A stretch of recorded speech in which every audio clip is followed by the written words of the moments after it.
This is the first of two SY4 screencasts looking at the impact of gender inequalities on development.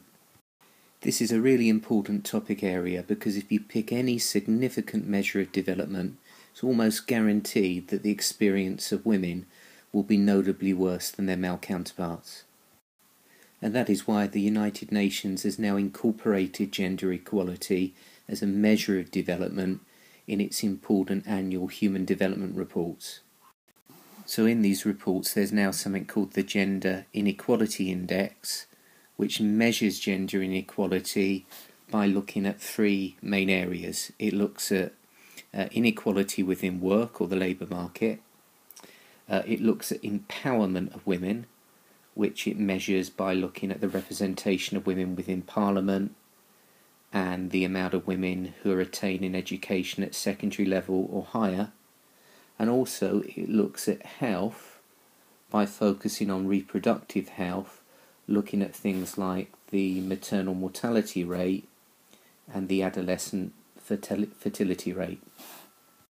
Also remember that the promotion of gender equality and female empowerment is Millennium Development Goal number 3. Okay, this is an overview of how this topic is structured, and this structure follows the worksheet that you've got. So in this screencast we're going to focus on the first bit of your worksheet, which is types of gender inequality, and then in the second screencast we'll look at explanations of gender inequalities, and we'll also look at some of the policies that have been used to address gender inequalities. So as usual, make sure that you make plenty of notes as we go through these areas.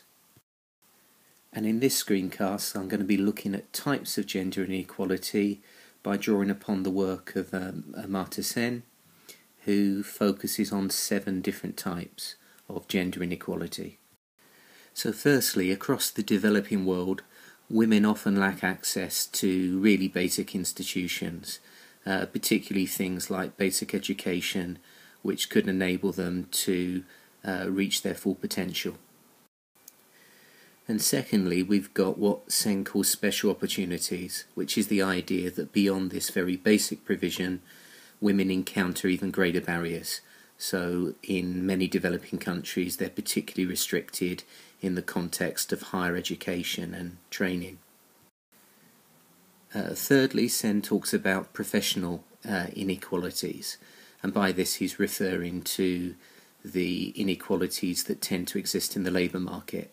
So for example, women are often underrepresented within many of the traditional high status, high paid professions.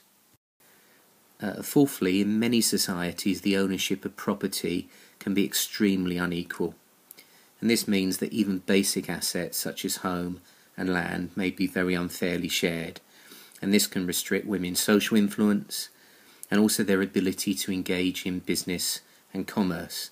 And this is one of the reasons why microcredit initiatives have often been targeted at women. Fifthly, we've got inequalities at the level of the household, at the level of the family.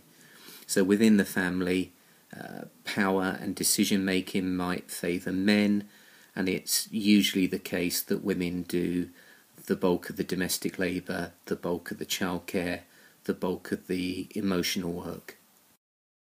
The sixth type of inequality relates to mortality, and it's the case that in most countries women generally outlive men.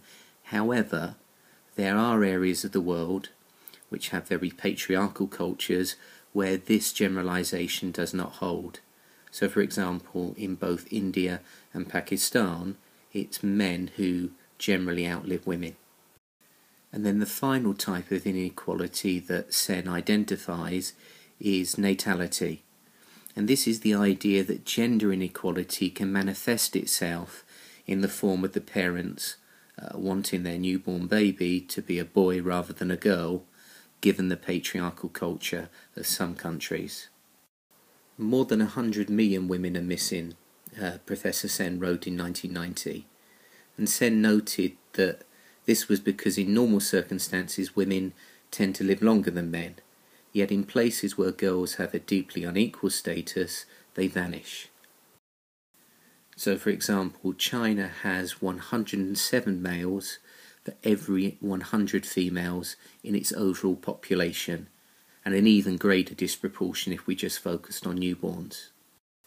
And in the case of India, India has 108 males for every 100 females in the population. And in Pakistan, there are 111 males for every 100 females in its overall population. So in their recent book about gender inequalities, Half the Sky, Christos and Woodan argue that every year at least another 2 million girls worldwide disappear because of gender discrimination. To quote directly from the book, it appears that more girls have been killed in the last 50 years, precisely because they were girls, than men were killed in all of the battles of the 20th century. More girls are killed in this routine genocide in any one decade than people were slaughtered in all of the genocides of the 20th century. So how can we explain the disappearance of 2 million girls worldwide? Well, part of the explanation in India is because mothers are less likely to take their daughters to be vaccinated than their sons. And that alone is estimated to account for around about 1/5 of Indians' missing females. And all told, girls in India from 1 to 5 years of age are a staggering 50% more likely to die than boys of the same age. And this is a picture of a 13-year-old Ethiopian girl in an emergency feeding station in southern Ethiopia. And what was interesting about this case study is that all of her brothers were relatively well fed, and virtually all of the children at this feeding centre were girls. And as the caption says, this reflects the way in which parents in patriarchal societies typically give priority to boys when food is scarce. Modernisation and technology can also aggravate gender discrimination. So since the 1990s, the spread of ultrasound machines has allowed women to find out the sex of their fetuses and then get abortions if they're female. And this became such a big problem in China and India that the government in these countries now prohibits doctors from telling a pregnant woman the sex of her fetus. However, research shows that when parents are banned from selectively aborting female fetuses, more of their daughters die as infants. And this map of the world shows the countries where these problems are the worst. So it's these countries that are coloured in this kind of darker blue colour. So this South Asian region is a particular problem.